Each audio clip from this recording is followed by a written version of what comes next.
And it's Maria that will help us with that. Okay, Maria's going to help us with roll call. Great. All right, well, let's get started then. Maria, if you're ready, will you call the roll? Okay. League of Women Voters, Janet Brennan. Here. Alternate, Howard Fosler. Salinas Valley Taxpayers Association, Kevin Dayton. Here. Alternate, Rick Giffen. Monterey Peninsula Taxpayers Association, Tom Raleigh. Here. Alternate, Rick Hewer. Here. Senior Disabled Service Agency, Kayla Bumba. Alternate, Teresa Sullivan. Here. Bicycling Advocate, Victoria Beach. Alternate, Claire Rigg. Transit Users, Jesus Valenzuela. Alternate, Andrea Monzo. Labor Organization, Rod Smalley. Hello, young lady. Alternate, Glenn Scheller. Central Coast Builders Exchange, Cliff Fisnich. Alternate, Christine Odell. Salinas Valley Chamber of Commerce, John Hoopt. Alternate, John Bailey. Monterey Peninsula Chambers of Commerce, Jonathan Geisler. Jonathan Geisler here. Thank you. And Geisler, thank you. Alternate, Monica Lau. Here. Habitat Preservation, Scott Waltz. Here. Alternate, Rachel Saunders. Hospitality, Barbara Meister. Here. Agriculture, Norm Grew. Alternate, Paul Arnado. Here. Education, Joshua Jorn. Alternate, Griff or Patrick Diebert. South County Representative Paula Getzelman. Here. Alternate, Carol Kenyon. Latino Organization, Chris Barrera. North County Representative, Ron Rader. Alternate, Scott Freeman. Pedestrian Representative, Robin Lee. Here. Alternate, Lori Ivy. Youth College Representative, Natalie Olivas. Yeah. Alternate, Gabriela Ulloa. Construction Representative, Sean Hebert. Here. Alternate, Keith Severson. Good afternoon, I'm here. Okay, Chair, we have a quorum. All right. Thank you, Maria. Appreciate you all being here this afternoon to serve in this capacity as the Measure X Oversight Committee. You'll all remember it's election season upon us, and it wasn't all that long ago that we worked together to achieve this amazing feat of taxing ourselves to become a self-help county, to provide the resources to invest in our transportation infrastructure. And so here we are. It's our job to review the work of our staff and our board and the investments that have been made in these projects that are underway in the planning to be made. So to begin with, we'll ask for public comments. If there's any member of the public, they may address the committee at this time on any item that's not on our agenda, but within the jurisdiction of the Measure X Oversight Committee. And you are allowed 3 minutes to speak to address any concern. And you might also wish to comment on any item in writing to Maria at TMC. But right now is your opportunity to speak in public to the Oversight Committee. Do we have any members of the public that want to provide public comment on anything not on our agenda today? And if so, if you could raise your hand or unmute yourself to alert me.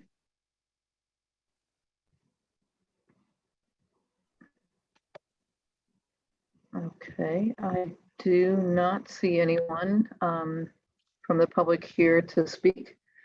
So with that, we will close the public comment period and begin our approval of the consent agenda. Barbara, there is a raised hand. I'm sorry. I'm not sure if Bear's iPhone had a raised hand earlier, and then I see Robin's got her hand up. Okay. Who was first, Teresa? Is it just Robin? The BEATRS iPhone. Beatrice's iPhone. Do you, I apologize if I acted too quickly. Do you have a comment to make? If not, we'll start with Robin. Robin, you have a public comment to make? Yeah, If you would is this Could you introduce yourself too and who you represent? Robin Lee? Robin is on our committee. I'm on the committee. So I want to know if this is a time for committee members to comment on something not on the agenda. Yes, it is. So I'm okay to comment then? Yes, I will rescind closing the public comment. I'll reopen public comment for you to comment on any item that's not on our agenda. Okay, I was reading through the minutes from our last meeting and there's a couple of comments about having tables to show projects, the cost of the project, the funding for Measure X, and then the funds raised. I forget the term right now, raised because we had Measure X. And so I was wondering if there's, Teresa, can you tell me if there's any movement on having a table like that? I know Janet Brennan said it'd be good to show, leverage is what the word I'm trying to figure out. How much money was leveraged for the project by having Measure X. So it was mentioned that would be a good thing to share with the public to show what the power of Measure X and how well it's working. So I was just wondering, Teresa, has anything been done with that? We haven't formally done anything with it, Robin. We've talked in-house internally. So we just need to finalize how we want to present that and come up with those numbers. But it is on our agenda to do that because this is a great opportunity to celebrate, you know, that it's been the 5 years and this is what we've done. So we will move forward on it, but it's nothing concrete at this point to present to this committee or to the public. Okay, all right. And and if I can go back for just a second, one of the items that's on the consent agenda is a step in that direction. It was something that came from member Dayton at the last meeting, wanting to be able to show the compliance. So I think that's also part of the overall story of what we tell. Not only this is the amount of money we've raised, this is how we've leveraged it, and you know, and folks are in compliance, or at least this is where they stand in the compliance. So I think it's the whole story that we need to present to the public and to you. So we'll do that. Oh, all right. Thank you, Teresa. And the other thing is, I don't know if this is an appropriate place to do it, but I think Salinas has a new director of public works. And I have lived in the area. I live in the area, but I have never met him. I don't know if this is a place to introduce him to the public. I don't know. What do you think? Todd, has he presented to this group, the new director? Are you referring to David Jacobs? Isn't it John Andrews now? Or am I mistaken? If that's the case, I just didn't realize that there's been a change. So we don't normally make those types of introductions, but we do invite different jurisdictions to make presentations. And in the past, the public works director for Salinas has presented on Salinas Measure X projects. So we'll check in on that. Okay. All right. Thank you. Okay, before we go on, I feel a little bit out of sync here. My understanding of public comment is just that, it's a public comment. It's not necessarily a group back and forth discussion. So help me out. Is our legal counsel here on board? What He- would be a better way to He- handle he where is- there's questions for like that? Should we do that at the end of the meeting after announcements? Because doesn't feel like the appropriate public comment protocol. You are correct, Barbara. Normally it would be at the end of the meeting and it could be during announcements, or we could have comments from board members. We could add that as a separate item. A comment from committee members.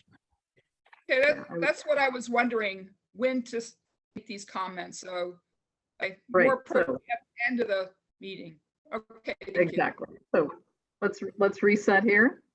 When it's public comment, it's public comment. Each member has, a member of the public has a chance to speak for 3 minutes on any topic not on the agenda.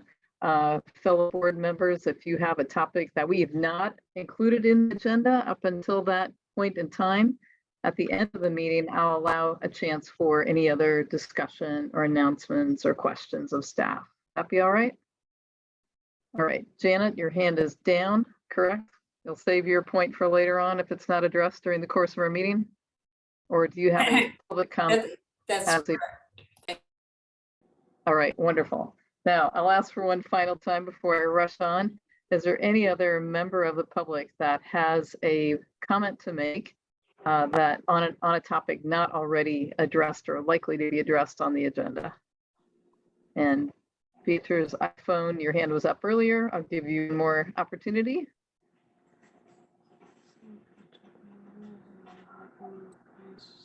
And is there anyone else wishing to address the Measure X Oversight Committee with a public comment? All right, I see no other hands. And Robin, if you wouldn't mind lowering your hand to keep us clear. Thank you. Okay, with that, let's move on to our consent agenda. We have on the consent agenda the request to approve the draft minutes from our April 19th meeting, and also to receive the Measure X compliance summary chart for fiscal years 2016-17 through 2021. Those 2 items are on the consent agenda.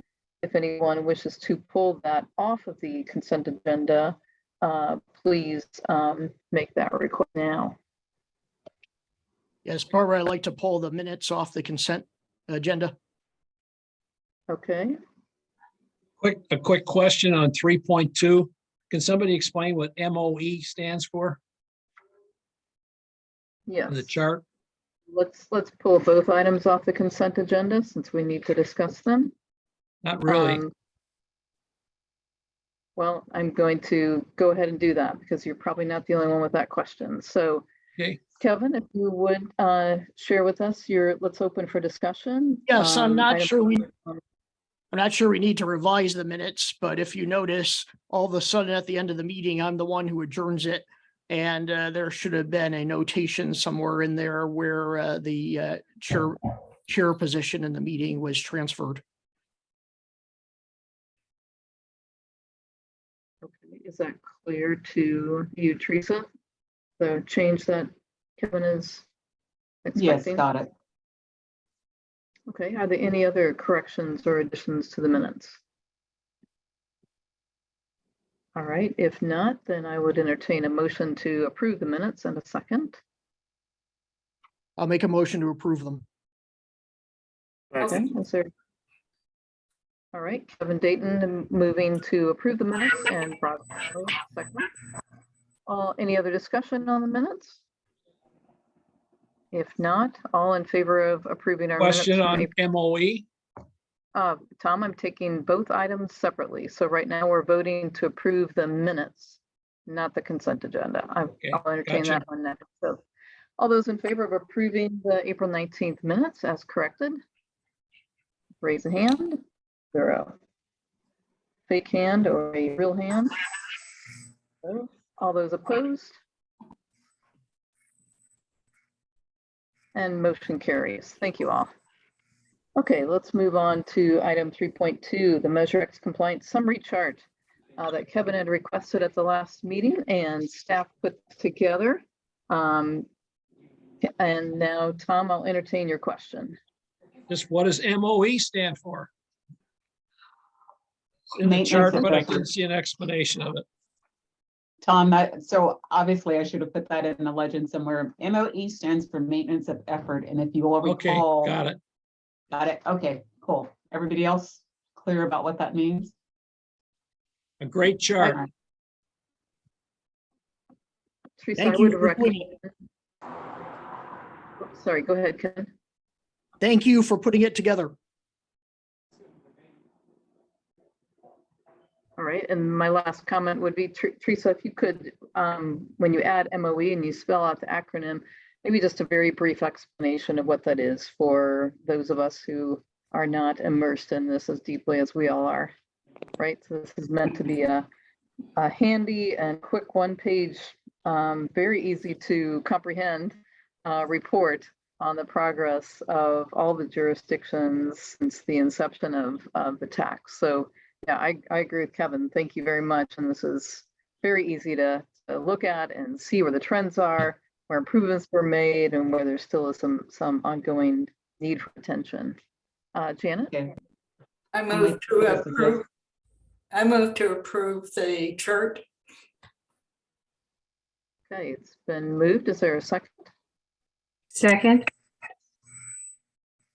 Thank you, Paula. It's been moved by Janet and seconded by Paula to accept and approve this measure compliance chart as recommended to be amended, including the MOE description. Any other discussion on that motion? Any other questions? Okay, let us vote to approve the measure compliance chart. All those in favor, give a thumbs up or a raised hand, real or screen hand. Anyone opposed? Raise your hand.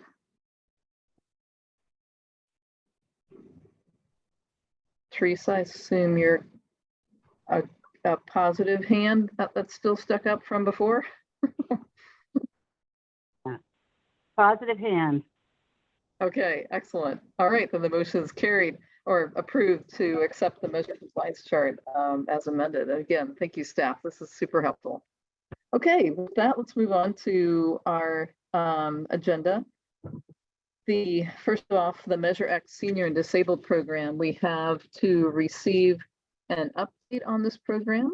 We, as a oversight committee, are being asked by staff to provide input on the program guidelines and the draft needs assessment. I hope you all had a chance to look through that and give our recommendations to the TAMC Board of Directors to approve the program guidelines. So with that, we will turn it over to one of our staff members here, make that presentation. Aaron Hernandez. Yes, that will be me. Thank you so much. Just go ahead Please and share my introduce yourself. I think you are new to our committee, unless my COVID foggy brain is not remembering the chance to have met you before. Could you introduce yourself Yes. to the committee? Definitely. One quick question. Can we all see the slides okay? Yes. Awesome. So thank you, Chair, and thank you, everybody. This is actually my first time being in the Oversight Committee, so I have not met you all, and you all have not met me yet. So my name is Aaron Hernandez. I'm an assistant transportation planner with the agency. I've just completed a year with the agency last month, so I'm fairly new to everything here, and I still consider myself like fairly new to the process, but it's been a great year so far. I've definitely learned a lot. A brief background of myself. I graduated from Cal Poly Pomona with an undergrad in urban and regional planning back in 2020, summer of 2021. Then I joined straight through into TAMC. And I'm also a native here in Monterey County. I grew up and I still live down in South County in the small town of San Ardo. So I'm looking forward to continue working with TAMC and the Oversight Committee on our programs.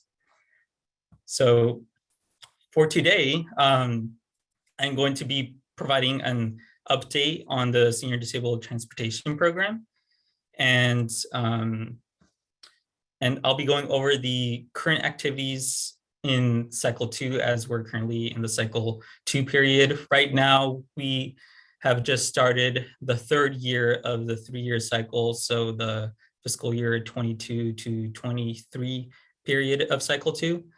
And then I'll also present some modifications that we have planned for cycle 3 grants and also be going over the cycle 3 schedule.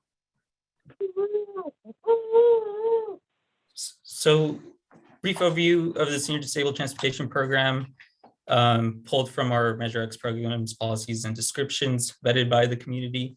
The Senior Disabled Program, it has a dedicated $15 million in funding for the 30-year period. And that means the program has $500,000 for each year to focus on programming for adults and persons with disabilities. It is as described in Measure X policies, the funds for this program is solely for transportation purposes. And what really the program gears to fund is to fund nonprofits who can help fill our network gaps in the transportation networks for persons of older age and with persons with disabilities. So for cycle 2, we have 4 grant applications that are currently active from these 4 grant recipients, covering from fiscal years 2020 through 2023. And again, we are on the 3rd year of cycle 2. So just to briefly go through each grant applicant, the first one we have is the Independent Transportation Network of Monterey County, ITN. They are geared towards providing 24 hours, 7 days a week transportation services through arm door-through-door service to seniors and visually impaired adults. The Alliance on Aging provides trainings and advocate to increase transportation services, especially in South and North Monterey counties.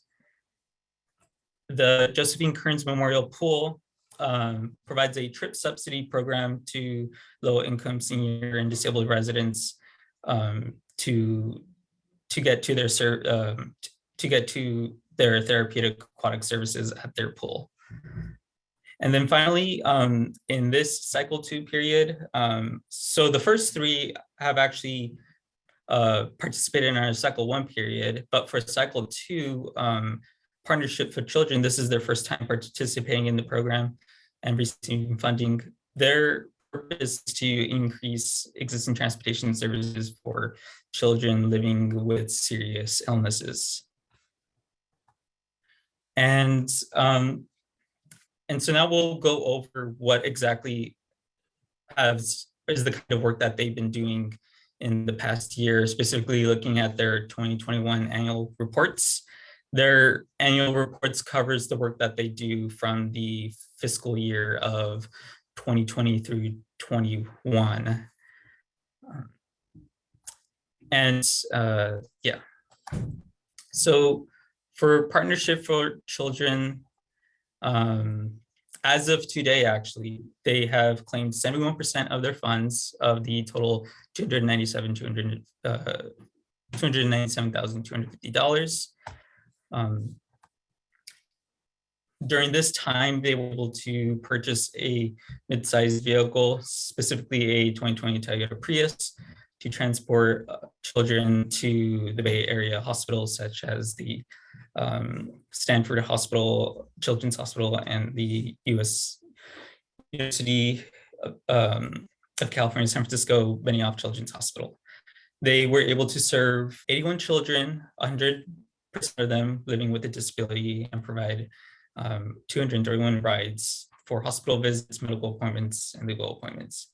And in addition, they also added an additional program service coordinator to have more coverage time during the day to assist with folks needing transportation needs and services. The Partnership for Children does serve all of Monterey County. So in every incorporated and unincorporated area of the county, they do provide services all over. Next, we have Kearns Pool. They've only claimed 17% as of today of their total award. And that is mainly due because they were shut because of COVID. They did not, they were not able to conduct Measure activities, much to Cycle 2 because of the closure of facilities and the stay-at-home period. They were not able to resume their operations until Q2 of fiscal year 21-22, which was October of last year.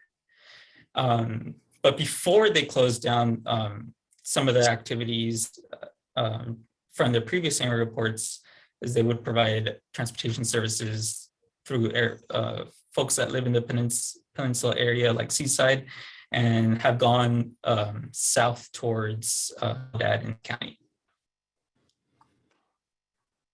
Next, we have Reliance on Aging.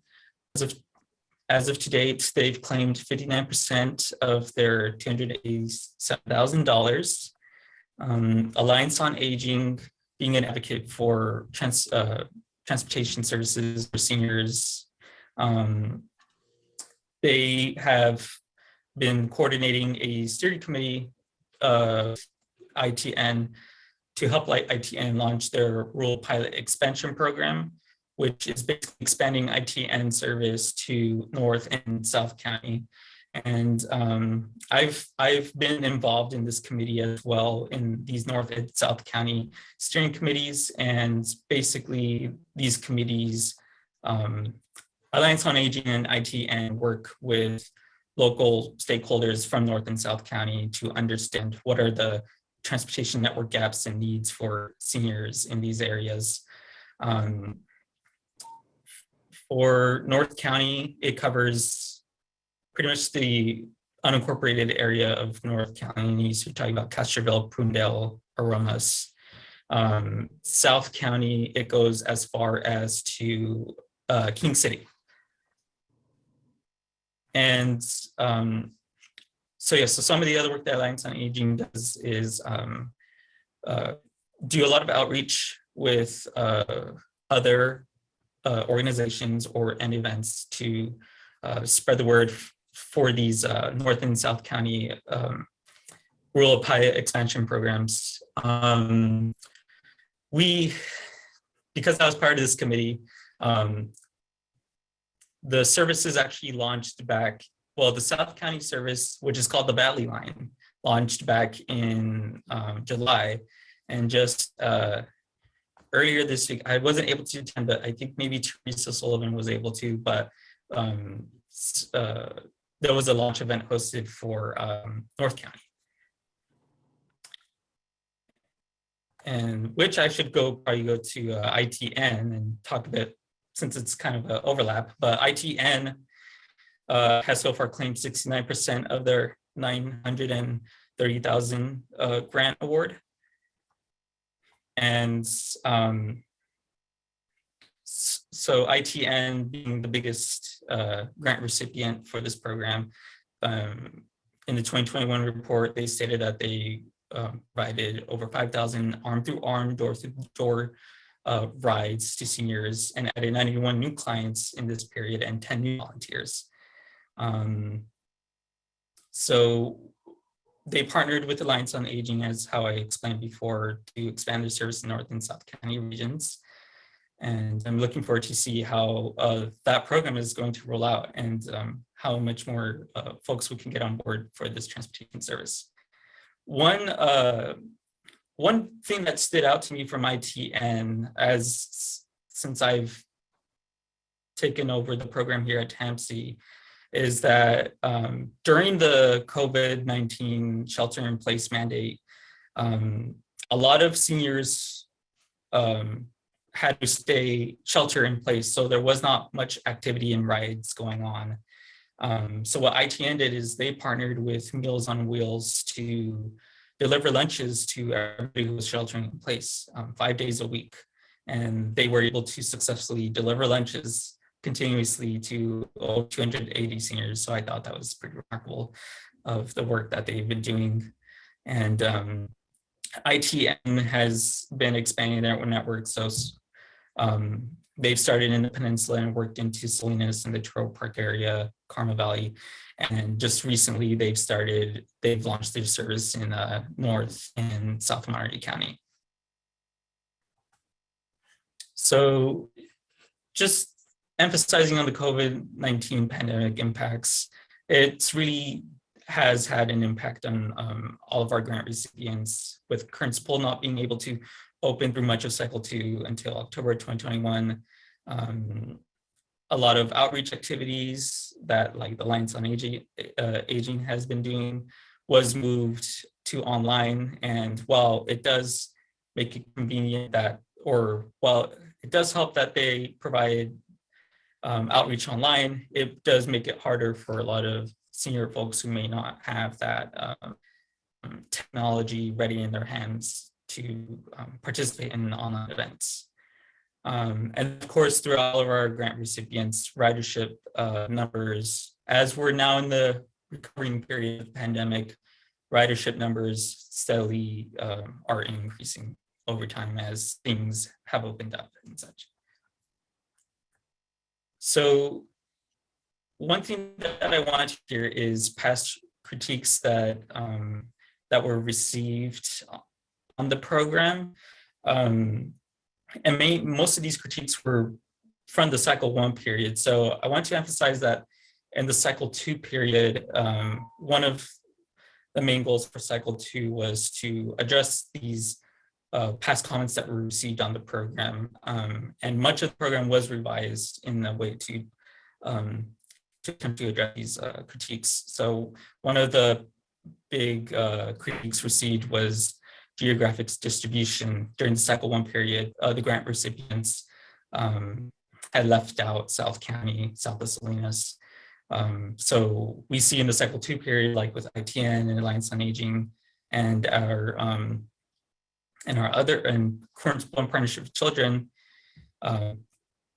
it was definitely one of their priorities to expand their services to the rest of Monterey County, especially in South County. Number of rides provided, not counted. Basically, that one was a little complex to address because of COVID-19. While we do require each grant recipient to report their ridership numbers, with the pandemic shutting down everything and ridership plummeting, it was pretty difficult to address this critique received. And for the other 3 critiques, the penalization of new or less experienced organizations, how exactly do we define success of this program and the programs of the grant recipients, already on eligible and ineligible expenses. Much of that was addressed in revisiting the program application and scoring criteria.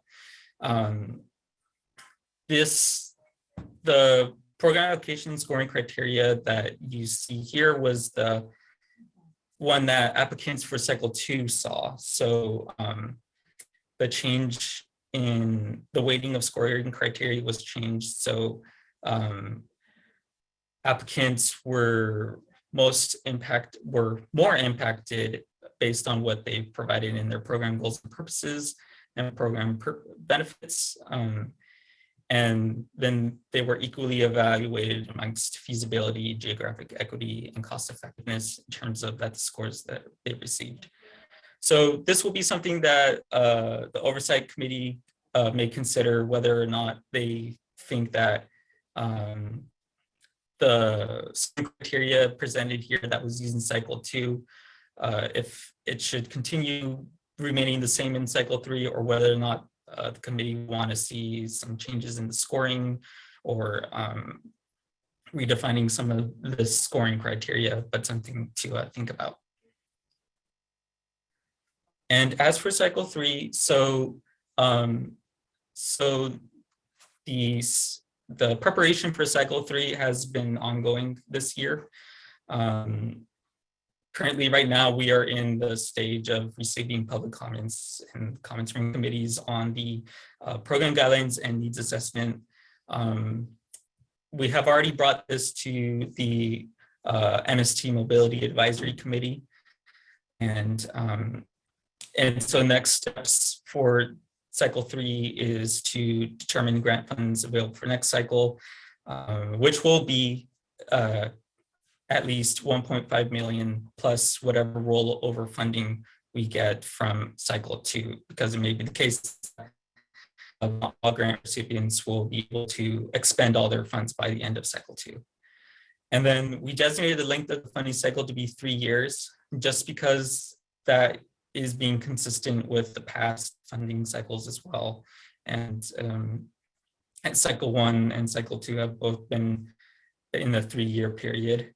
And for modifications that we're looking at in cycle 3, one of them, which was something that we definitely, the Mobility Advisory Committee at MST was very supportive of, was adding a grant workshop at the beginning of call for projects.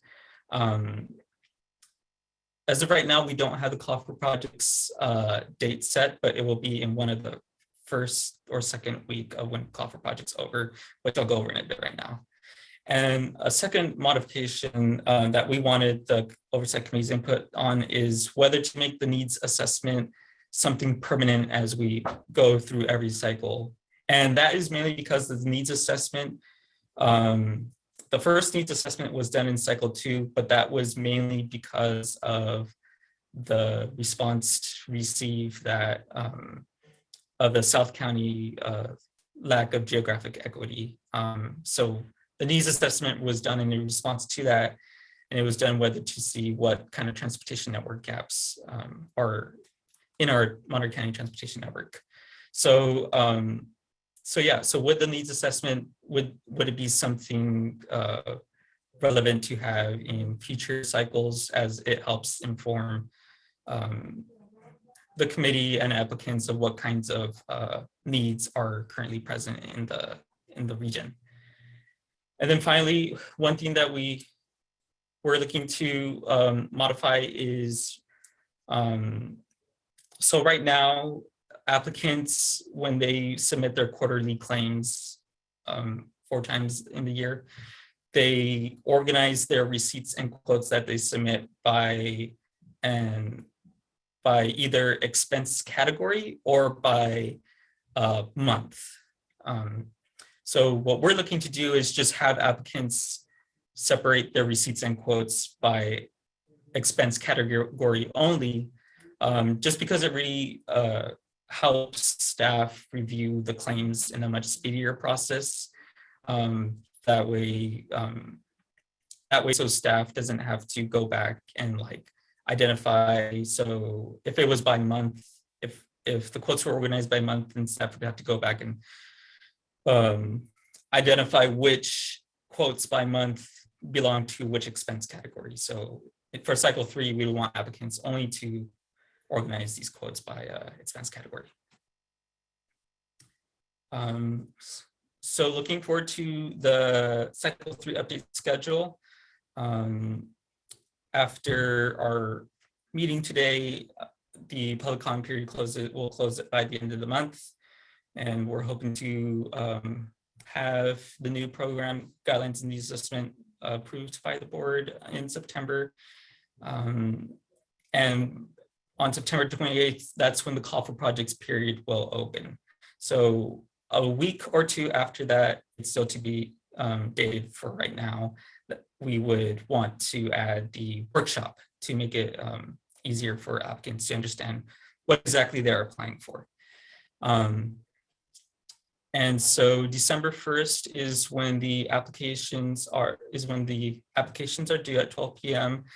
I do know, I want to point out that the program guidelines attached to this item, it did say December 2nd. That was a typo. It should be December 1st at 12 p.m. And through December, the review committee will meet to score the applications, which reminds me, we do ask if one oversight committee member in the committee would be willing to volunteer to be a review committee. I'd be happy to know if anyone is interested.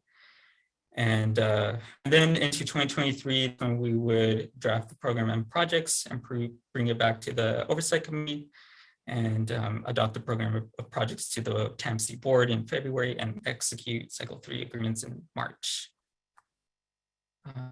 So for today, the Oversight Committee received an update on the Measure X Senior Disabled Program, and we would like for the Oversight Committee to provide input on this presentation and the program and draft needs assessment, and recommend to approve the program guidelines to the TAMC board directors. So I've given a lot of information. If you have any questions now, happy to answer them as much as I can, or if you want to meet up to discuss on one-on-one before the public comment period closes, feel free to email me or call me on the phone number on the slide. Back to you, Chair. All right. Thank you, Aaron, and welcome back home to Monterey County. I'm always amazed at people like you who grew up here, went away to an awesome school, got a great education, and have decided to come back and apply that talent and education to your home community. So, and I'm sure you're keeping it. The other thing I noticed, yeah, living back in your hometown in San Ardo, you're bringing a perspective to the TAMC team, the staff, that I don't think there's too many of you who live down that way. So I can see all kinds of great value and benefit that you're bringing to your team, as well as, to this public service of providing transportation to our whole county. So good to have you back, and good to meet you as well. You've got some comments, questions here. We'll start with Kevin and then go to Paula. And just a reminder to you all, what Aaron's asking us for is to provide him feedback on the scoring criteria, on the cycle 3 changes, the idea of the grant workshop, should he make the needs assessment planning permanent, to have that happen in every cycle. I've got some questions about that too. They want to change the way that the expenses, the receipts are presented by category instead of monthly. And also he's asking for one of us to be on the review committee when the grant applications are submitted come December.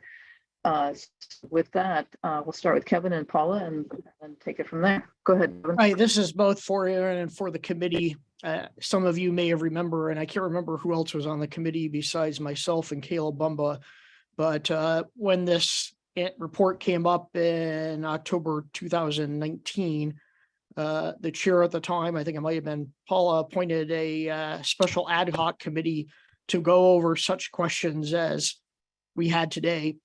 I was actually on it because of something I just want to mention to Aaron is I still remain concerned that if TAMC does this sort of thing without checking with MST, that you're going to have redundant programs rather than complementary programs. I'm also on the MST Measure Q Oversight Committee, and I will mention this to them as well. But I don't know if, since you've come on, Aaron, if you've been coordinating with them or not, but you definitely touch some of the same areas on this, and you want to make sure that government isn't duplicating itself. My other comment would be, I think by default, unless that person doesn't want to do it, the person on the committee who represents senior and disabled residents of the county would be the person who would be the liaison from the Oversight Committee to any activity that's done on this. So those are my comments. Aaron, do you want to react to that? Yes. So thank you, Jason, for those comments. And in terms of the duplication of transportation services, that's something that the needs assessment would also looks at. Is we review what existing MST services are there, and we compare those to identify those kinds of duplications as well. Chair, I'd just like to also add that we do work closely with Monterey City Transit, and this also goes through their Mobility Advisory Committee to make sure we don't have any duplication of effort. Can I also add a comment on just in terms of senior representation? Teresa Sullivan represents Alliance on Aging, so it would be appropriate for Kayla to be the representative serving on this review committee, if that should be the case.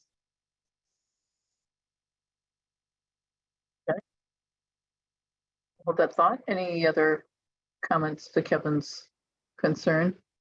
And if not, we'll go to Paula next. Go ahead, Paula.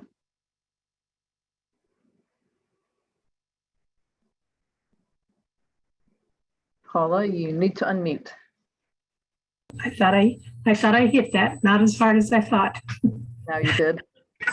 I was wondering if it might be appropriate to just give the group, being as we have some new members on the committee, Aaron, would it be possible for you to just give a brief overview of what the needs assessment entails? Yeah, so the needs assessment, it was originally done in cycle 2 to review what are the transportation network gaps for seniors and folks with disabilities, specifically because in the past, there was a concern that South County was being left out in this program. So part of the needs assessment is that we look at what kinds of services are currently present from nonprofits, and what kind of services do nonprofits provide, and what kind of services do MST provides for folks with for older folks and folks with disabilities. And we coordinate that. We also have reach out to local stakeholders to kind of have interview discussions on what kind of those issues are. And I mean, I could give an example of right now in some of the outreach efforts that we've been doing, or that from what we've learned is currently right now, it's not really it could be an issue. It is an issue on transportation network, but what we're seeing so far in cycle 3 is now one of the issues will be with ITN, for example. They one of the biggest challenges is to provide is to obtain volunteers to provide their service. So volunteer outreach is one of the other big network gaps that they would see in their service and that kind of sort. So hopefully that gives an idea for folks who are new. Okay, I have just one more. This is actually a comment. I noticed that South County extends as far as King City. I'm a resident of Lockwood, so I'm very familiar with San Ardo and San Lucas and Parkfield and Indian Valley, and also, of course, Lockwood, Bryson Hesperia, and Halone. But I don't see a mention of those areas. Is that something that will be addressed by the needs assessment this year, or no? That's something that we've also been looking at in the needs assessment, and I've something that I talked to with our current grant recipients. Well, I think the only one right now who could provide their transportation services down there in our neck of the woods in San Ardo, Lockwood area, South County, is Partnership for Children. But for folks like ITN, one of the biggest issues on that so far has been just because it's further down south. That means that, and it's in a more sparse area, one of the biggest issues is just higher expense covering for a population that's very sparse. So that's something that we've also been looking at as well as part of the needs assessment.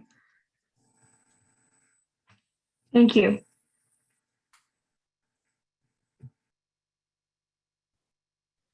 Any other members of the committee with questions or comments for Aaron? And if not, I've got a couple here to wrap it up. Or go ahead, Robin, I'll go for you first. Yeah, is the needs assessment done by MST?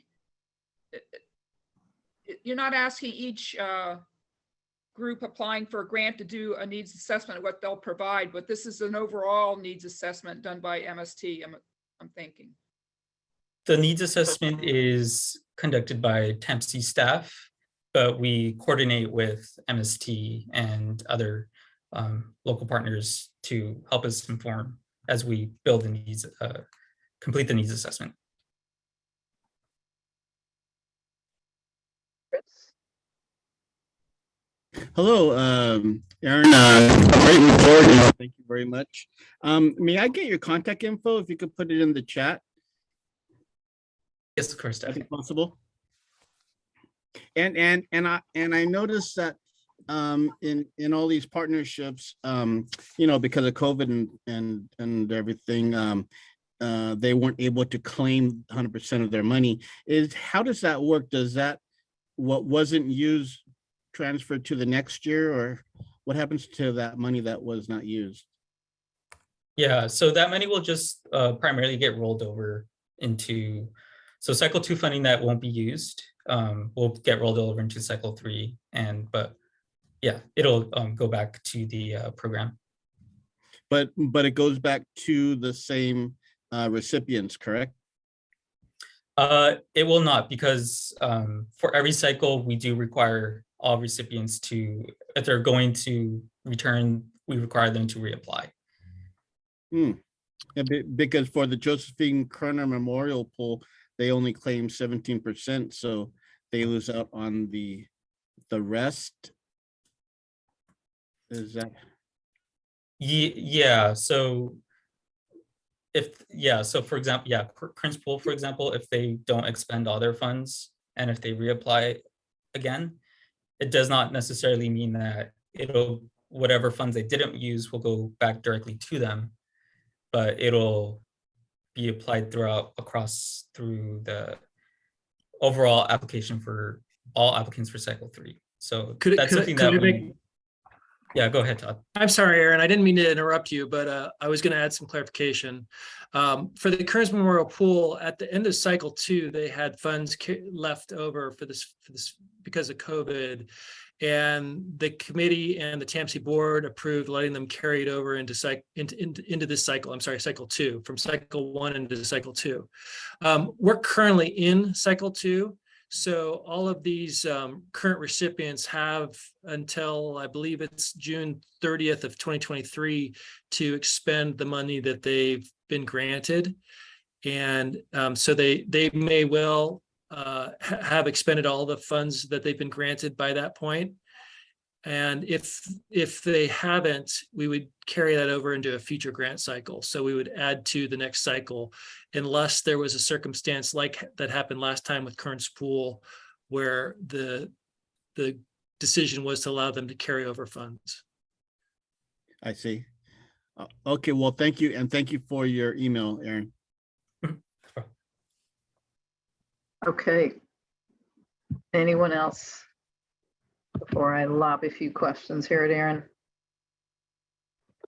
Okay, you were asking Aaron for some feedback on the things that you're thinking about for cycle 3 and the idea of doing a grant workshop. I'm assuming that is a benefit to the grant applicants. I would, ask them if that would be helpful to them. I would assume it is, so that they can better tailor their application to the target for the program purpose and addressing the needs assessment or the needs that you found in the assessment.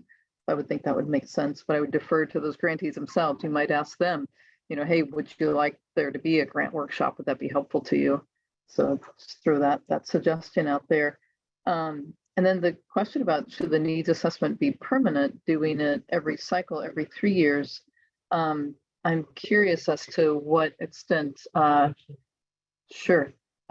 what extent you expect change in the 3-year time frame, or what would change. I'm assuming there would be some shifts in population over a 3-year time period, not huge, but at the same time, I recognize the absolute benefit and necessity for a needs assessment. I mean, MST or Measure X is a 3rd-year program, and that's, we're definitely going to see this movement of, particularly in some parts of the county where it already is an aged population predominantly, it's going to only increase, whereas in other parts of the county, it's a younger population. But 30 years from now, that younger population will be entering into their 40s, 50s, 60s, and so forth. So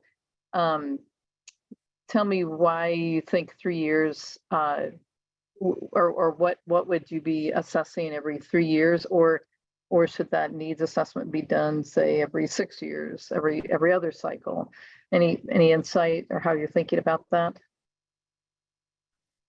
Yeah, so initially 3 years, since as we're going through every news cycle, initially 3 years was thought to be as the relevant kind of way to be updating the needs assessment and like looking at other new network apps along the way, just because it provides the applicant some of the most up-to-date information in terms of what are the transportation network gaps. But as part of the needs assessment, as we do a lot of data collection in this, which you bring a good point, like should it be maybe like 6 years or more, is that data also does update does take a while. So like in one of our areas where we receive data is the American Communities Survey. They update their data yearly, but there is that issue where, well, there is the case where we'll just see kind of some of the same repetitive data. Like for this needs assessment, in the first needs assessment, it was stated that the senior and disabled population would continue to grow in the county, and for cycle 3 needs assessment, it's pretty much been shown true. About every area in the county has seen an increase in the senior population. So that's where we could probably, it could be possible, maybe we don't need to do it every 3 years, maybe it could be done every other cycle of that sort. So, but that's something we definitely take into consideration. Okay, yeah, just throwing that out there for your consideration then. How time, what the time effort or time benefit, right? How much time you put into it now, does it really yield you something, or would more time later yield you even more information and benefit? Paula. Yeah, thank you, Barbara. One of the things that we did, or we talked about when I was on the committee, was the fact that as we addressed one area of need and hopefully help to solve it, that would push other needs up on the ladder of things that needed to be addressed. I don't know how quickly that happens. We didn't know how quickly it happened, but it was something that we kind of took into consideration. For instance, the children's situation had not been addressed at all, or very little. What we did with TMC funds was to increase to help, increase the. I'm losing the word that I'm looking for, but if we help that group of people, then who else out there is not being helped at all? So I mean, it does change, and I think it's probably valuable to have a needs assessment on a relatively frequent basis, if nothing more than to just assure that the most important needs are being addressed. That's all. All right, great point, Paula. Okay, are there other comments, input to provide to Aaron at this point? And then lastly, Aaron, you had asked for a review committee person, and Teresa, right, you were recommending that Teresa Sullivan would be the best person to? No, I was just clarifying, following up on the comment from Kevin that he thought it should be someone representing senior and disabled representatives on this committee. And I was pointing out that Teresa Sullivan represents Alliance on Aging, who is a client. And so it's probably not appropriate for her to be the member volunteering to be on the review committee. Right. Okay. Yes, I was thinking the same thing. And Teresa, you took yourself off mute? Do you have any comments to make? Anything at this point? No, just obviously I can't serve on that committee, so I think Kayla would be an appropriate candidate though, because she's not, officially with anyone if she's able to do that. Can I make a comment about Kevin's presentation, just to reinforce, I think, Kevin's concern about the duplication of effort between MST, the county, and the other work that we're doing with ITN, and we purposely included MST in both our North and South county steering committees, so that we were very clear as we developed the model that there wasn't duplication, that in fact there was, it was complementing or filling gaps that was not currently being done. So we get, regular updates from Kevin, who's on that committee, about, what's being done with that MST. So we have, communicated with them all along, even before the steering committees were formed for these North and South County lines, just in terms of all of the services that we provide in the referrals and discussion about resources. So I think overall it's been a really good partnership with all of the, all of the transportation providers. So just wanted to clarify that. Yeah, thank you. That's great. And I guess I've got one last question for you and Paula and others who brought this. And I think Chris Barrera, you brought this to the committee's attention last time around, just in terms of the equity for and access for South County with that rural pilot expansion that you all did this year. How do you feel now? Do you feel like the needs of South County elderly and less abled are being met now? Are we solving that problem? I think we're headed in the right direction. Yeah. Yeah, we're headed in the right direction. Okay, Teresa, go ahead. I would say the same thing. We've got a ways to go.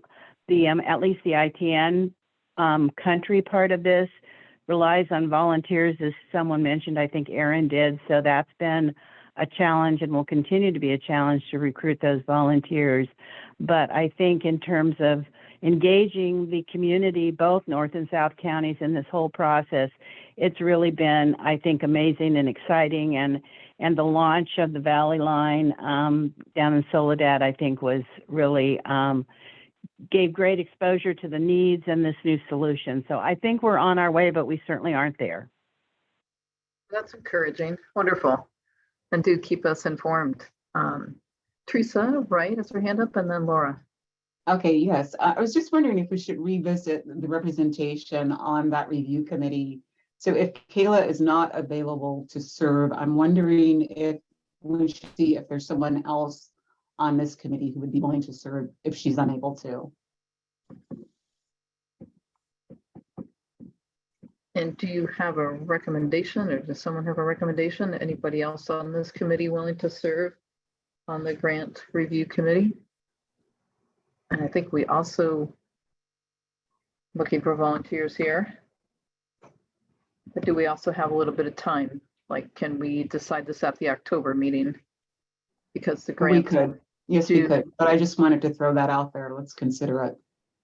All right, very good. Thanks, Teresa. And if you all would give that consideration, who on this team could serve on that grant review committee, and the work would happen predominantly in December. Is that right, Aaron? Reviewing the applications and scoring them? Yes, that is correct. All right, so think about your December timeline. Yes, it's holiday season, but hey, there's always time to fit in a few grant application reviews.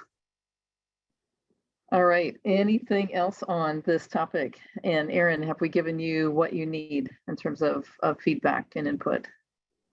Yes, it's been super helpful. So I appreciate it. Laura has her hand raised. Feedback. Oh yeah, go ahead. Quick question. I'm from the Greenfield city, and I have a question regarding how close do you guys see or keep in mind about reports being sent to you guys when you guys give out the grants? How much are you guys really looking into? Is the city meeting the requirements, or have used the grants for such purpose? Thank you. Just to clarify, are you talking about the annual reports that, well, I guess because for our senior disabled program, we do require the grant recipients to provide an annual report, but we also ask them to provide a quarterly progress report every quarter. So I guess just in general, any grants being received by you guys, how close are you guys staying in contact with the city and asking for those reports or reviewing that they're actually meeting what they're supposedly using the money for? Through the chair, Laura, are you referring to the funds that are distributed to the cities, or are you referring to the senior and disabled program? For both, because I believe we're also getting grants for the seniors as well as for the city fixing our streets and whatnot. Yes, Aaron's doing a presentation on the senior disabled program, and as he mentioned, they do an annual report and then a quarterly billing where we're reviewing their charges and making sure they comply with what they were given the money towards. And then the cities receive their funds for street and road repair and other projects, and they do an annual report, which we also review to confirm that they're meeting the requirements in the Measure X ordinance. Okay, thank you.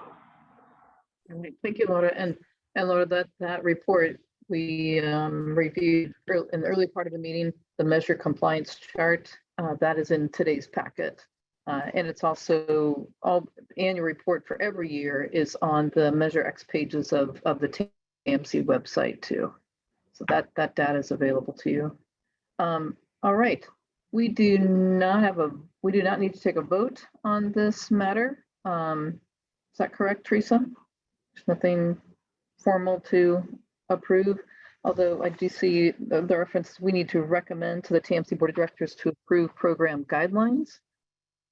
But Right, I'm sorry, I'm looking at the report now. So it does say provide input and then recommend to the TAMC Board of Directors to approve program guidelines.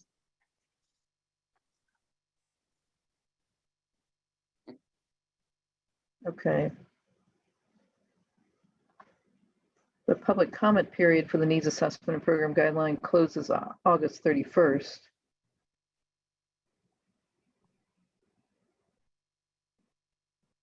I'm a little bit confused because it seems like this is still in process and still being developed. So I don't quite see where we are supposed to make a recommendation at this point in the process.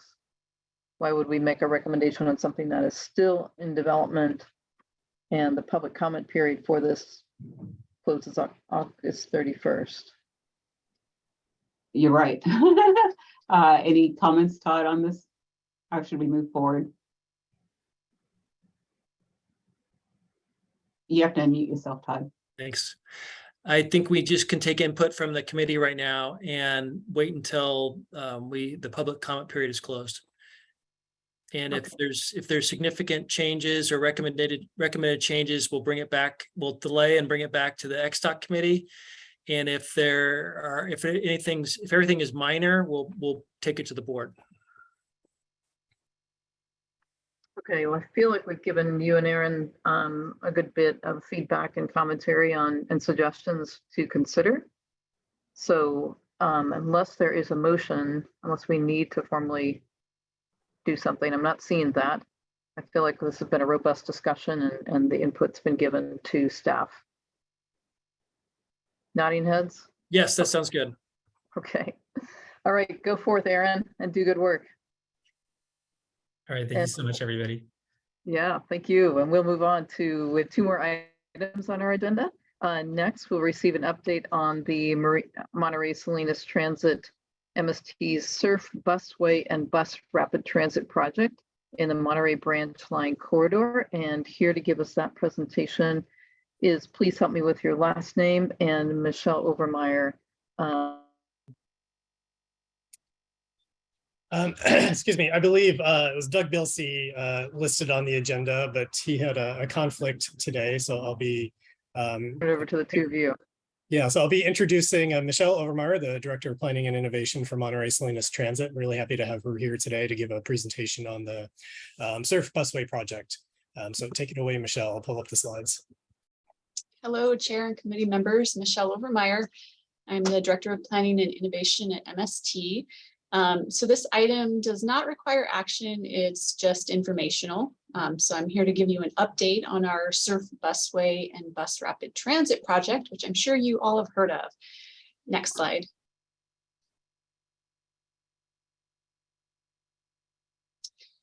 So the Surf is part of our regional vision for bus rapid transit in Monterey County. As you know, there's no carpool lanes in the county, so the transit bus is stuck in the same traffic as everyone else. We've been looking for ways on how to improve our on-time performance and reliability so that we can increase our ridership. The first phase of bus rapid transit was the Jazz, which started in Monterey about 10 years ago, and our next phase is the Surf. So we'll be operating on the TMC within their rail corridor between Marina and Seaside, and it would also be served by buses that come as far as Salinas. So our line 20 connects Salinas to Monterey, and it will be using this Surf corridor. Future phases of bus rapid transit in Monterey County have service in Salinas, and then ultimately all the way down to South County so that we have better connections for our transit riders. So I'll give you an update on the schedule, where we are with funding, and some outreach events that we have coming up. Next slide, please. So for this project, we completed our state environmental clearance last year. We also completed the preliminary design and engineering. We're currently in final design. I'm wrapping up the environmental clearance through the Federal Transit Administration, and we've started doing community outreach again as we're moving more towards final design and we have more details. We're continuing our coordination with the California Coastal Commission because part of the project is in the coastal zone.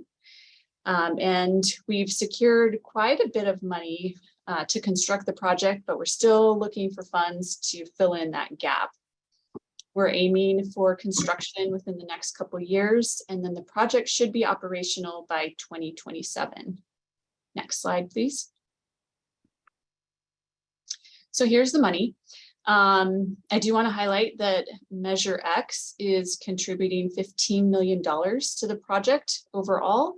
And the question came up earlier from one of the committee members about leverage, and this is a good example of that. So the TMC Measure X money did help us leverage quite a bit of grant funds. We just received a $25 million grant from the state. TIRCP is the Transit and Intercity Rail Capital Program. Senator Laird also included a $2.5 million earmark in the state budget that just got approved. So those funds are secured. We're still looking for about $13 million to finish the funding package. And we have several grant applications that are either submitted already and we're waiting for awards, or we have a big one that is going to be submitted next week. And I'm in the process of reviewing the final application. So we're working to finish this funding package, and we're doing pretty good, I would say. So Measure X has really helped us leverage funds for this. Next slide. We do have some upcoming community events. We'll be at the West End Festival in about a week or two. And then we have a big community open house in Marina on August 31st. So this will be an opportunity for people with questions to come and see what the project is about and clear up some misinformation that's out there in the community. It's also an opportunity for transit supporters to come out and support the project. We'll be at the county fair for Senior Day, September 1st. And then we're still working out details for pop-up events and to have tabling at farmers markets. Next slide, please. We have a new project website. So you can get to this from MST's main webpage, mst.org. you'll see the picture for the surf project, and it'll take you to this interactive website. Next slide, please. So there's an interactive map here. You can see specific features of the project and provide comments and feedback. There's a survey that you can take. Next slide. We also have a series of frequently asked questions and answers and contact information there. Next slide. And that's my update. So I'm happy to answer any questions. Right. Thank you, Michelle. It's exciting. Robin and then Norm. So I have two questions, Michelle. Thank you for the presentation. So is the securing the funding for this segment of the surf part of the bus rapid transit, is that giving you a better idea of the monies you're going to need to have the secure for the rest of the project going down to King City? No, we're not. That's still concept level. We haven't gotten into any sort of design and cost estimates for the rest of the county. Yeah, I just wonder if it gave you a funding pathway possibly for the rest of the segments. Well, having the jazz as the first piece and then the surf as the next, that does show the Federal Transit Administration that we do have a plan, you know, and as we get it funded, it is more appealing to the federal government to fund. And then this is another question. Does the surfway go between the highway and the bike path, or between the bike path and the railroad track? I'm not quite certain where it's going exactly, because you have the recreational bike path trail, you have the highway, then the shoulder, and then you have the bike path, and then you have the railroad track. So where in that is it supposed to go? So there's Highway 1, and then there is the Caltrans Recreation Trail, which is parallel to Highway 1. And then there's the rail corridor. And then on the other side of that is Beach Range Road, bike and pedestrian trail. And so generally we're between the two rec trails within the rail corridor right of way. So I still don't understand that, because in your slide that showed the surfboard going down the road. So then you had the highway, then you had an easement, then you had the rec trail, and then the railroad. Can you show us a visual, Michelle? I don't have any visuals ready to pop up right now, but we will have these at the open house on August 31st, and it will show the alignment. Okay, I'm just not sure in my mind where it's going exactly. I know it's going over between the highway and the railroad probably, but I don't understand where, or if you have to move the rec trail to accommodate it, or. No, we're not moving the rec trail. And Todd has come unmuted, so I think he has something to add. Yeah, it's the alignment is essentially where the railroad tracks are on one side or the other. There are a few locations where it crosses from one side of the tracks over to the other and then crosses back. And that's done to save money and reduce the amount of retaining walls that are needed. But along the railroad tracks, starting at Palm in Marina and then going south to where California on-ramp is to Highway 1 southbound, it follows the railroad tracks. The only place that deviates from that is there's the 5th Street undercrossing that it goes underneath Highway 1, and there will be a transit station on 5th Street by 1st in the former Fort Ord. So that's kind of perpendicular to where the tracks are, so it can access it. But it's not going to impact either of the bicycle paths, except for where they cross over the current railroad tracks. And the project includes improvements to the bicycle facilities that extends on both ends, so they don't need to have that crossing anymore. Okay, that clarified a little more for me. Thank you. I hope to attend your open house. Thank you. All right, wonderful. Norm and then Tom Raleigh. Sure, and thank you, appreciate it. Thanks for the presentation, Michelle. Couple of questions here. Have all the right-of-way rights been secured? Is that still in process, or has that been completed at this point? That's a good question. It's all public right of way, so there's no private property that's being taken. Okay, and then do you have any projections for ridership at this point? We do, and I should know those off the top of my head. And Sorry, I didn't mean to put you on the spot. it would be on our website, so. Okay, I'll check that then, no problem.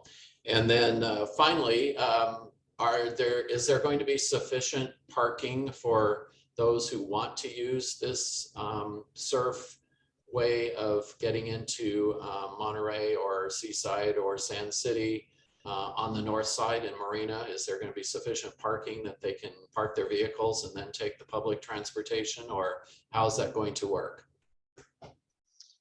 So yeah, you can access the surf from many MST bus routes. So if you go from your home, you can catch the bus there and then get on the surfway. Like if you catch line 20 or 18. We also have the 5th Street station that Todd just mentioned. So that's actually going to be a transit center. It'll have a parking lot. So there will be parking spaces there. And we do have some parking at our Marina Transit Exchange. Okay, and I assume there's not going to be a fee for parking? I don't know if we have established that yet. Okay, I just see that as a discouragement for use of the surfway if they have to pay for additional parking. All right, thank you. Appreciate the answers. And then I also want to add that all MST buses have bike racks on them, either 2 or 3 position bike racks. So you could always, do the first mile, last mile by bike. And then as Todd mentioned, we are improving the pedestrian and bike trail, adding about a mile of improvements. So that's another way to access it. All right, good questions, Norm. Tom Rowley and then Rod Smalley. Yeah, good afternoon. Tom Rowley, old-time MPTA member who first wrote a letter endorsing bus rapid transit about 20 years ago from our organization. And one of the things that really disturbs me is to read how long this is now taking to finalize this.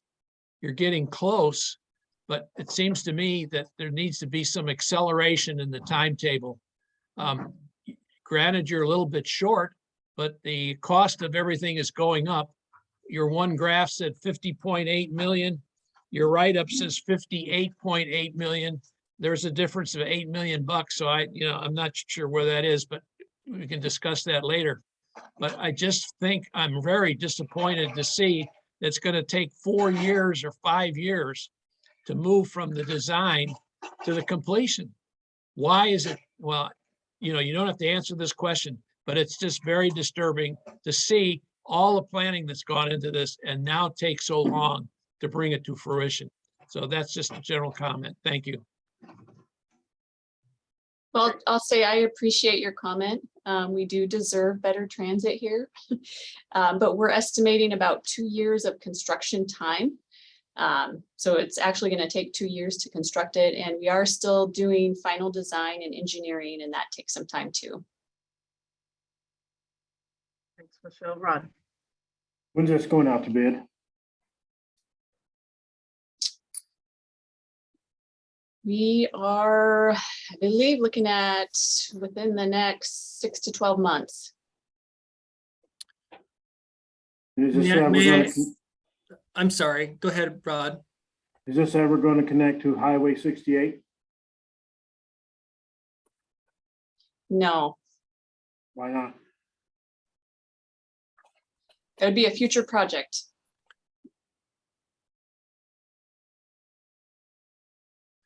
If I could add to the question about going out to bid, we are looking at using contract, a specific type of procurement for this. It's a CMGC, Construction Manager General Contractor, which is a process where you go out to bid early and secure a contractor who will provide some review of the project and before it goes out to a final bid. And the team is going through this right now in looking to release the initial request for proposals. And this is something we can bring back to the committee at a later date to explain how that works. It's not a new process, but it's fairly innovative for certainly hasn't been done in our region. But it's a way to get a better project in the end, and maybe save money. But the goal is to make it a smoother construction period with less conflicts with the contractor. So this is something we can bring back in the future. We're looking at it for this project, and we're also looking at it potentially for our Highway 68 corridor. And I think that's a test, Barbara. So I just wanted to mention it because you asked about going out to contract, and there will actually be a couple periods, one for the initial, bring on the initial contractor for review, and then for when the full construction bid goes out.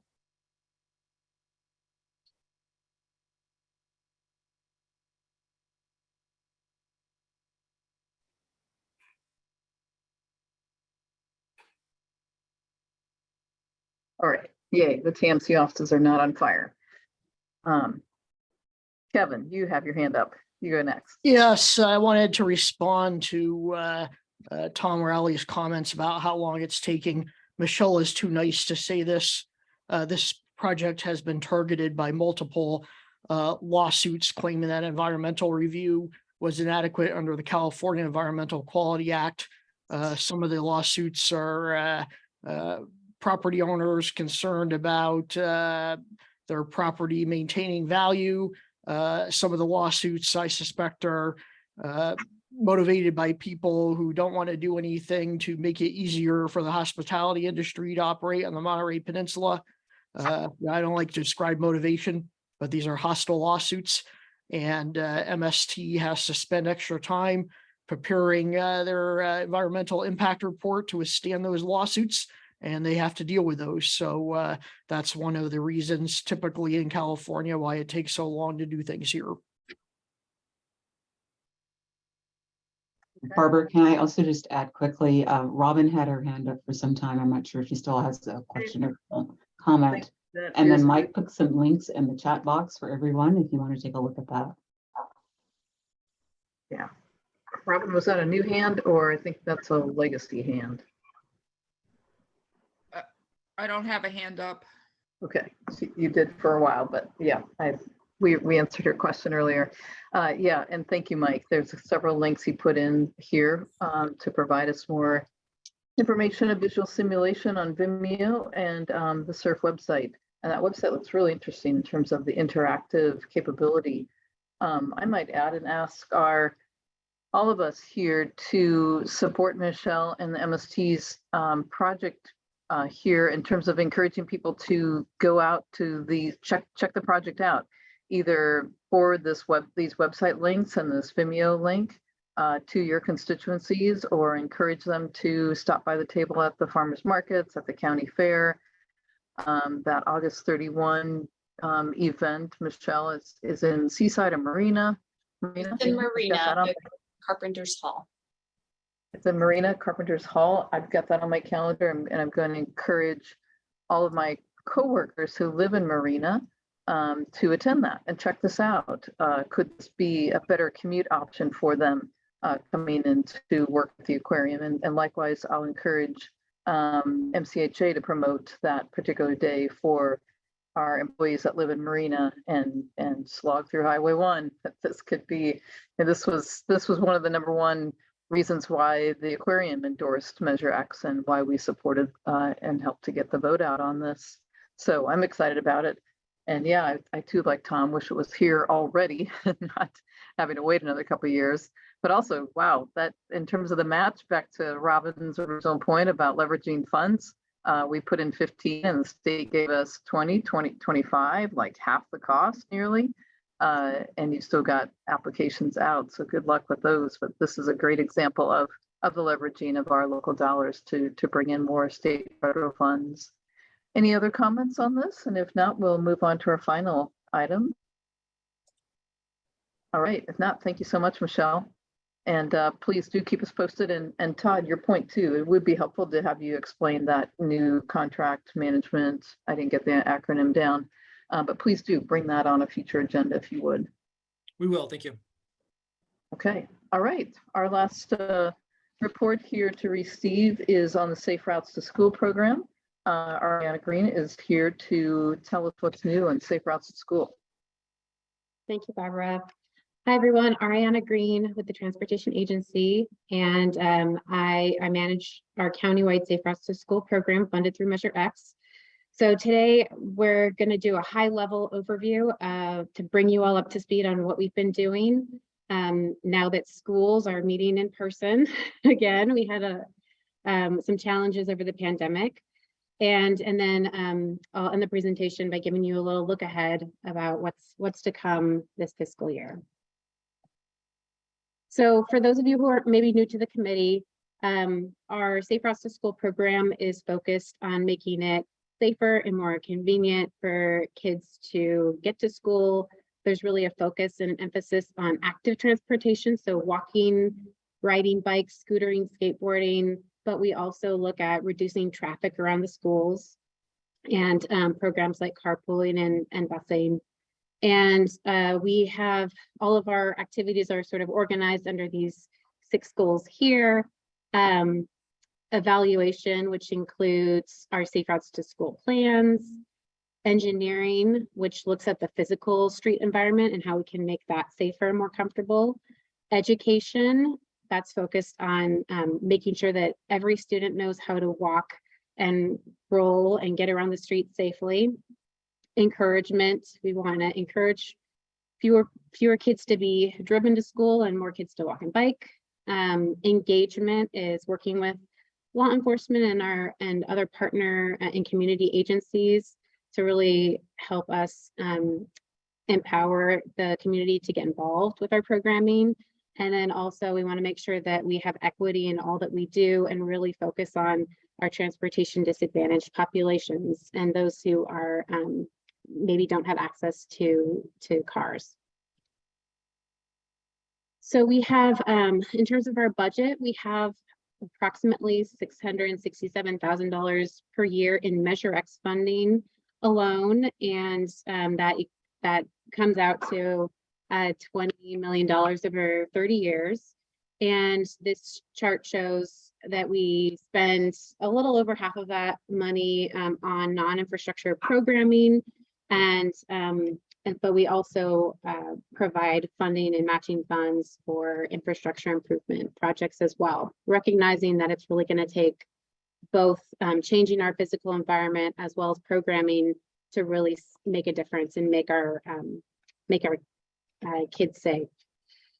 And then also it seems like a common thread with all of our presentations today is that we are trying to leverage the Measure X funding as much as possible.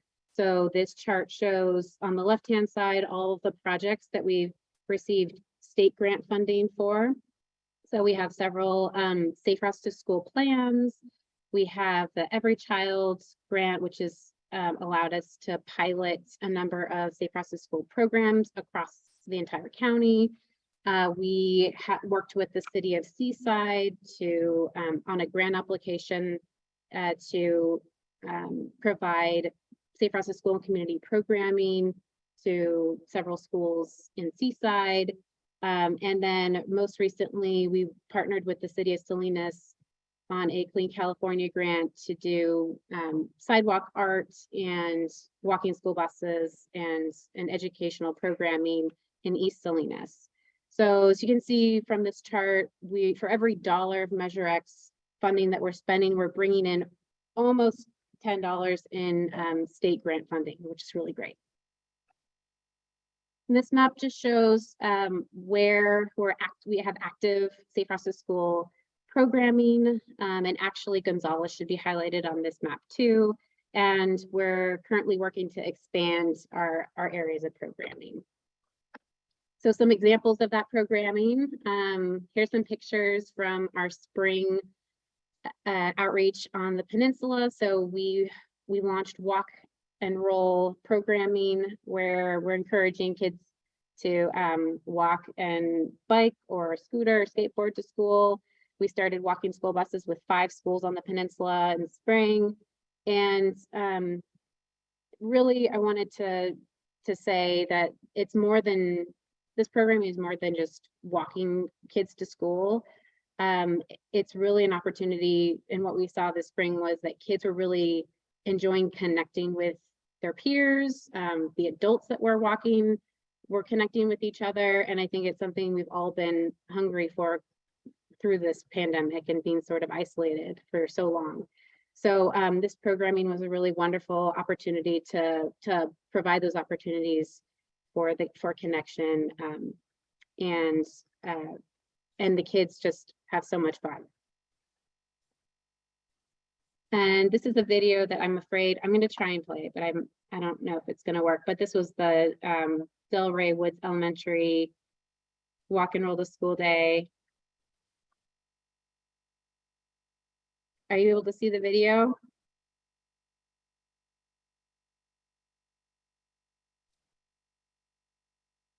Yes, it's playing.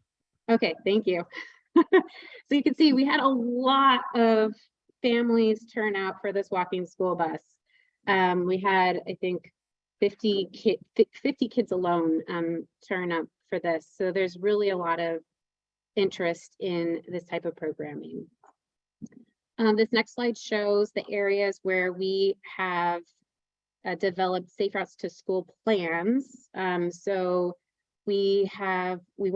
our first focus was on the peninsula with Seaside and Marina. The city of Monterey already had a Safe Routes to School plan when this program came into being. And we've been strategically and systematically developing plans in partnership with cities and school districts and then these plans include recommendations for street changes and also programming. And then we work with those cities to apply for grant funding to see immediate action. And so we're currently working to wrap up the Salinas Safe Routes to School plan, which we're shooting for adoption this December.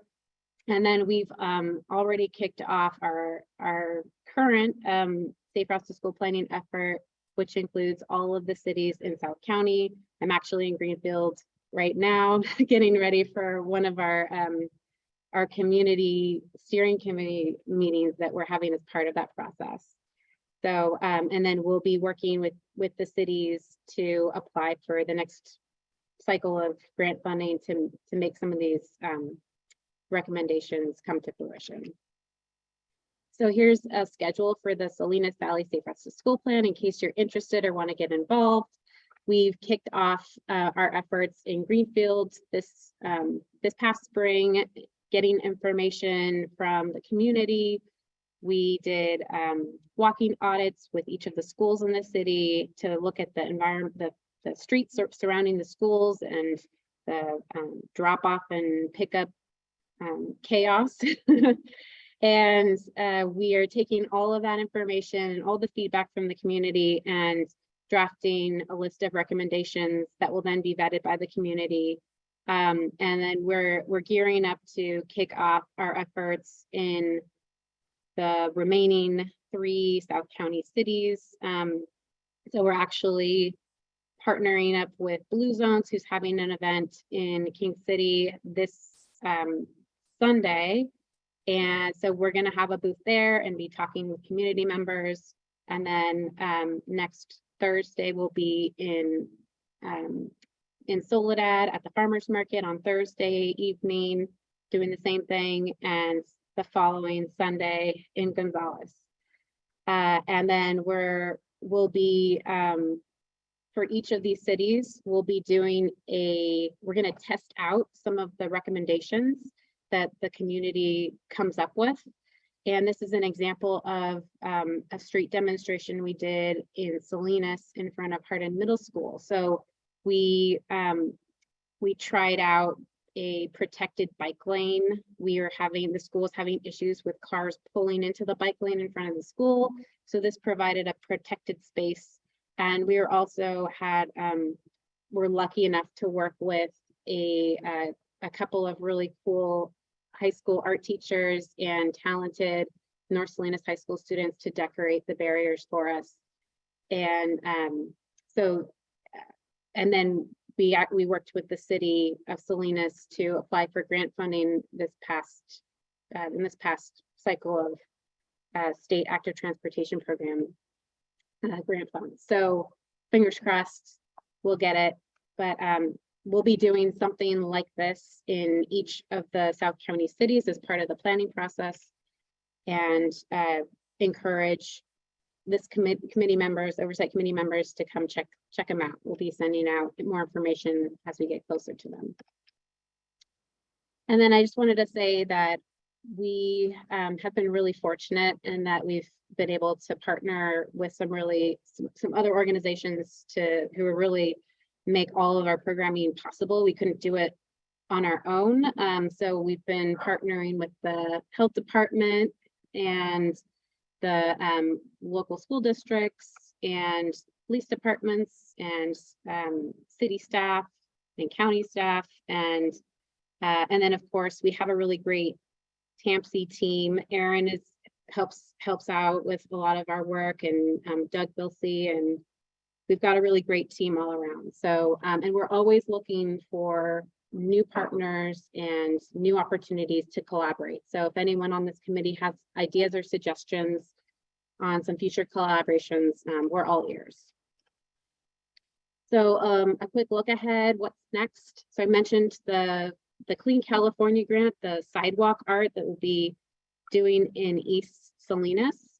So we're going to be kicking that project off this fall, and we're going to be looking to the community to form some sort of a steering committee group in East Salinas to engage with local artists and youth artists to design the arts and sidewalk murals to connect almost all the schools in East Salinas.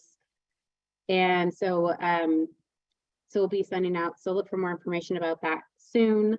We're also always applying for more grant funding to leverage those Measure X dollars. So our next focus area for the Safe Routes to School planning will be on North Monterey County. So we're starting to have some strategic talks about that and what that will look like. And then we're also, as I mentioned tonight, we're having one of our Greenfield steering committee meetings. So we've formed a group, and we will be forming steering committees in all the South County cities to have a really engaged and dedicated group of locals, residents, students, parents, nonprofit advocacy groups, folks that really care about Safe Routes to School, focused on this and helping us make sure that we're talking with everyone we should be and making sure that we're meeting the needs of the community through these planning processes.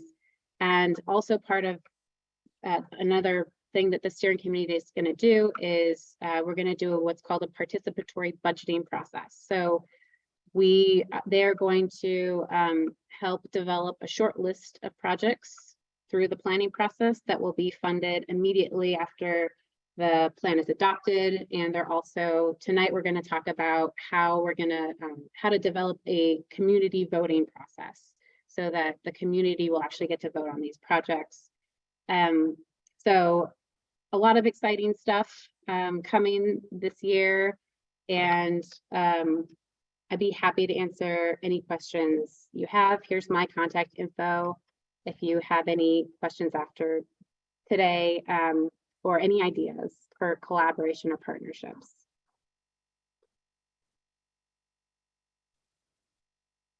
All right.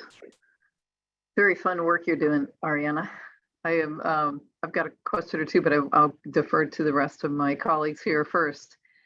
Questions, comments, feedback for Ariana?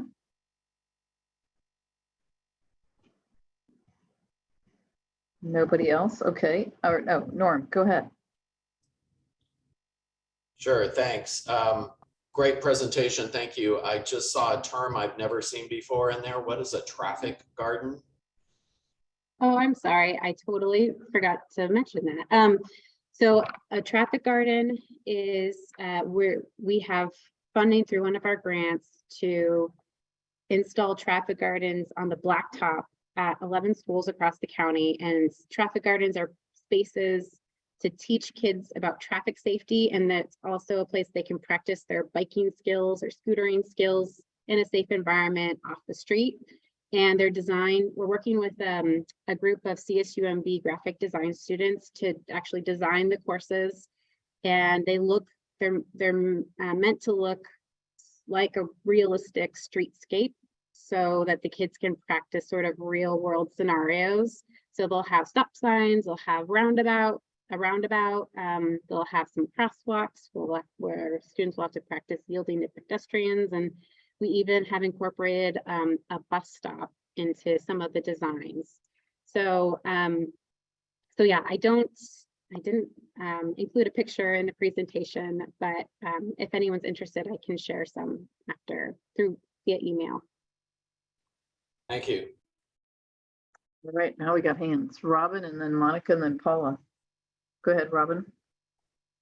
It was a great presentation. Your enthusiasm is contagious. So I was wondering if the demand has increased with a dearth of students and a lack of school bus drivers and that kind of thing. I mean, it's really been a crunch with gas prices and really hurting families as well as the school districts. I was wondering if it really increased the interest, especially when the gas prices went up. I was wondering if you did have a big upsurge in interest because of all that.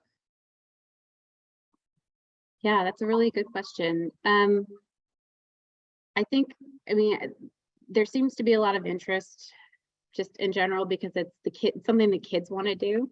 And I haven't really been tracking if there has been an uptick since the gas prices have gone up, but that is a good selling point for our programming.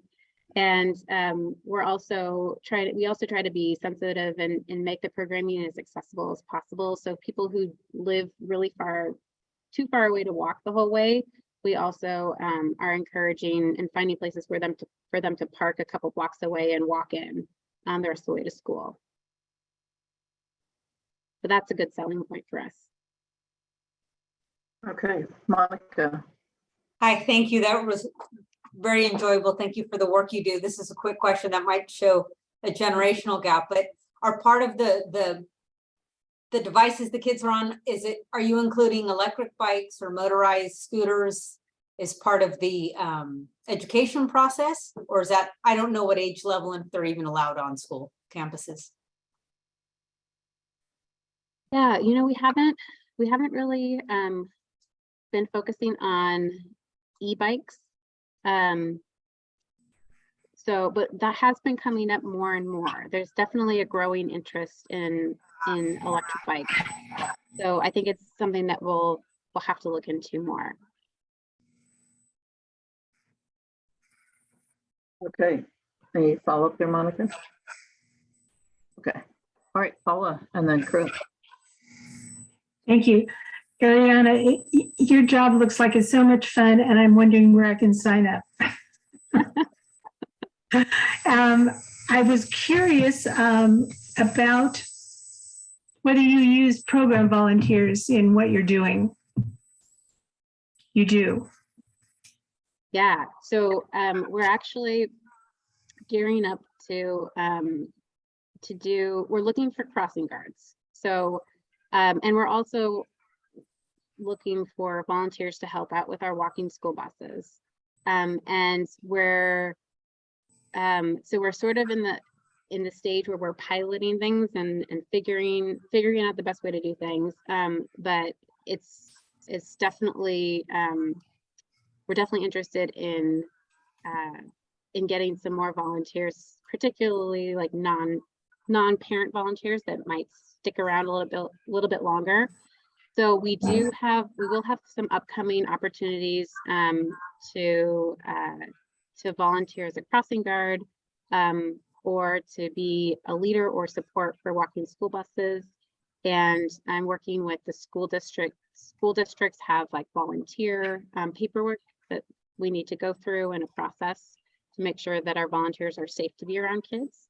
So I'm in the process of working through that now, and then I'm hoping that we'll be set to take on some volunteers later on in the year. Good. My last question is, I know that the needs are different, the approach is different, but do you have anything on the agenda at all for the future for rural areas? Is there a rural area you were thinking of in particular? Well, in South County, once you get past King City, there are all kinds of rural areas, and I happen to live in Lockwood. But I mean, there are several areas that I don't know that you would call San Ardo and San Lucas a rural area, but they're not city areas either. They're somewhere in the middle. But they all have issues that they deal with, and so I didn't know if you had any plans on the drawing board for bringing something to those areas as well. We have been in touch with county staff about some infrastructure improvements and opportunities in San Ardo, San Lucas, Chular, and Las Lomas. And then in terms of programming, we have an ongoing contract to do safety education with like elementary school age kids. And so if we have a request from a school in a rural area, we'd be happy to try and serve that school. And we've been trying to serve San Ardo for a while, but sometimes it's, the schools are so busy that we don't always get a response back right away. So if you know somebody or a school that wants some educational programming, just let me know and we'll try and serve them. I've got your contact information, and our school here in Lockwood, San Antonio Valley Union, I'm sure would be delighted to have contact with you. So I will give Josh your contact information. I'm sure you'll be hearing from him. Thank you. Thank you. All right, Chris. Hi, Ariana. Great presentation, and you can tell that you get very excited for this type of work. So great job. The meeting tonight in Greenfield, what is that about again, or for? And what time does it start? And it was my question too. If I could add to Chris's question, just who's all coming? Who are the stakeholders involved in the committee? Curious who you're working with. So we formed a steering committee. People had to apply for the steering committee. So it's not like a fully public meeting, but you're welcome to come if you'd like. It starts at 4:30 tonight, and we're meeting in council chambers in Greenfield. And the committee, we've been having like 25 people show up at our meetings. They're very well attended. It's a hybrid meeting, so we have about half of the people come in person and half of the people participate on Zoom. The meetings are held in Spanish, and are being translated into English for folks that need that, but most folks are comfortable speaking Spanish. And we have a good, healthy mix of people participating. We have parents, we have some youth, we have folks representing some local advocacy groups like Lideras Campesinas. We have, what else do we have? Health department is a partner on, yeah, cyclovia, folks who have volunteered for to do the cyclovias. We have a good group of folks, and probably folks I'm not thinking of right now too. I do know that, well, we helped organize a new LULAC council in Greenfield. And do you know if they're involved? We did reach out to LULAC. Do we have anybody? Yes, In we do. Green- We do have in a Greenfield? representative from LULAC. Yeah. Ms. Diaz? Is it Miss Diaz? Yes. Good. All right. So I'm gonna message her right now, make sure that she's there.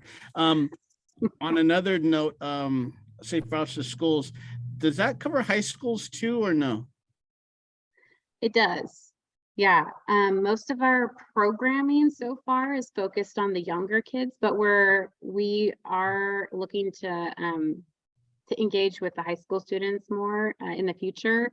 One of the things that we've been doing is in South County, we partnered with the Greenfield Community Science Workshop to do bike repair workshops, and we're trying to get the high school age students to get involved in that and learn how to repair their bikes and gain some skills. So that's sort of been our focus so far, is the bike repair workshops, but we're also open to new ideas on how we can engage. The reason I that age asked, level. the reason I asked is because in Salinas at LSL High School, the city's agreed to take out a crosswalk in front of the school, and that crosswalk services the apartment complex right across from LSL High, and so it's been there for years. And I was just wondering, would Safe Routes to School consider taking care of that crosswalk? Well, Would it fall under the guidelines, or? Yeah, I actually worked with city staff to apply for a grant to put in and replace that with an enhanced crosswalk in front of Alsa High School. So we're already working on it. Great. And what do you think's the ETA on having something for? We're supposed to find out about the grant in I think in October, this October. In October. Great. Thank you very much for the info. Keep up the good work. Thanks. Okay. Any other questions, comments, feedback for Ariana? Yeah, I have a question. This is Robin Lee. Are you working with the League of American Bicyclists as well? It used to be League of American Wheelmen, and they got up to date. Now they're bicyclists. So. Yeah, and I'm actually, so I'm an LCI myself, and so I'm a certified instructor, safety instructor, and we have a contract with Ecology Action to do bike rodeos with fifth graders, and they all follow the League of American Bicyclists curriculum, and they're all certified instructors. Oh, very cool. All right, thank you. Sure. Congratulations. Thanks.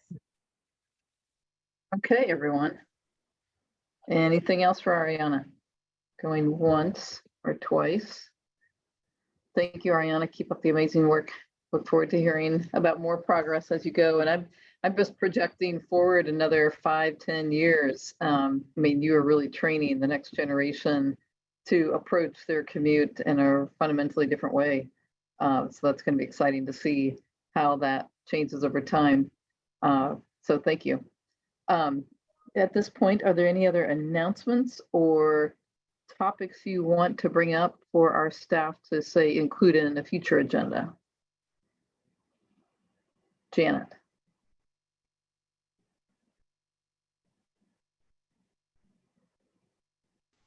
Go ahead, Janet, if you can unmute yourself.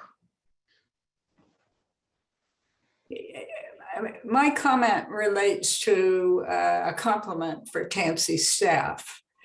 TAMC staff did an outstanding job of responding to the concerns in Delray Oaks regarding the Fortag trail, and you know, that initiative lost by very few votes, but I think the work that TAMC staff did was extremely helpful in moving that project forward. And I just wanted to make that comment regarding the fine work that staff did. Thank you. Go ahead, Todd. No, I'm just saying thank you very much for the comment. Thank you. Yeah, let's have that reflected in our minutes, of course, as well. Thanks for bringing that up, Janet. And good point. I'd forgotten all about that issue. Robin, you have one more thing to add?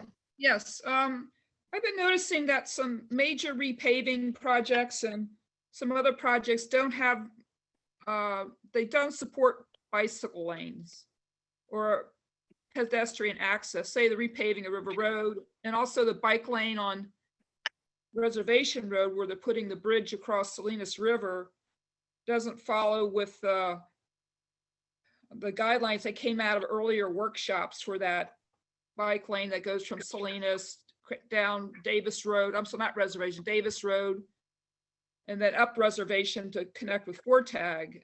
And I'm just seeing that a lot of these projects using Measure X money are putting more money toward the automobile and not including more bicycle pedestrian inclusion. So I've just been noticing it. I'm going like, God, this isn't right. Especially if you're using TAMC money, you should be more inclusionary of other forms of, complete streets ideas.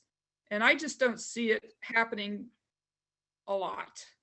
Okay. So if there's a way to facilitate more information and exchange of information between TAMC and Measure X and the county, and make sure they do complete streets on their major repavings, and because the money's out there for complete streets. There's a lot of grant money available, and I've asked if there's more money available, and they say yes, but then they don't go after it and include it in their projects. So I'm getting a little miffed by some of the projects I've been seeing lately. So I wonder if there's a way to Is that something you can address quickly, or is that something to put on the future agenda?